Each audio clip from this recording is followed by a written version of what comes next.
उद्धव ठाकरेंकडे मी 1 कोटींचा चेक दिला होता, पण मंत्रिपदासाठी पैसे मागितले की पक्षनिधीसाठी हे मला माहित नाही, असा गौप्यस्फोट पत्रकार परिषदेत दीपक केसरकर यांनी केलाय। तर खोटं बोलणारे लोक स्वतःला आरशात तरी कसे बघू शकतात, असा सवाल आदित्य ठाकरेंनी केसरकरांच्या आरोपांवर केलाय। हे बघा, चेक दिला हा मी चेकचं तर रेकॉर्ड असतं। मी 1 कोटी रुपयाचा चेक दिलेला आहे। उरलेल्याचं मी पत्र दिलेलं होतं। आता मंत्रिपदासाठी पैसे मागितले, इलेक्शनसाठी पैसे मागितले, मला काही मी सांगू शकत नाही। परंतु ज्या दिवशी माझे एक पत्रकार मित्र आदित्य ठाकरेंना भेटायला गेले आणि त्यांनी विचारलं की कोकणातून कोण असणार, तर ते म्हणाले दीपक केसरकरांच्या शिवाय आमच्याकडे कुठलं नाव नाही सिंधुदुर्ग जिल्ह्यातून।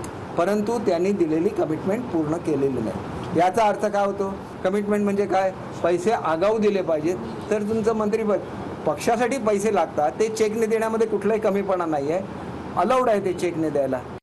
मंत्रिपदासाठी 1 कोटी दिले होते, मात्र उर्वरित पैसे दिले नाही, त्यामुळे मला मंत्रिपद दिलं नाही, असं केसरकरांनी म्हटलं। मला वाटतं खोट्या लोकांकडे किती लक्ष द्यायचं हे आपण आता ठरवलं पाहिजे। जर तुम्ही ती त्यांची क्रॉस पाहिली असाल, एवढं खोटं बोलून अशा लोकांवर किती विश्वास ठेवायचा, हे स्वतः आरशात तरी कसे बघू शकतात लोक, हा मला प्रश्न पडतो।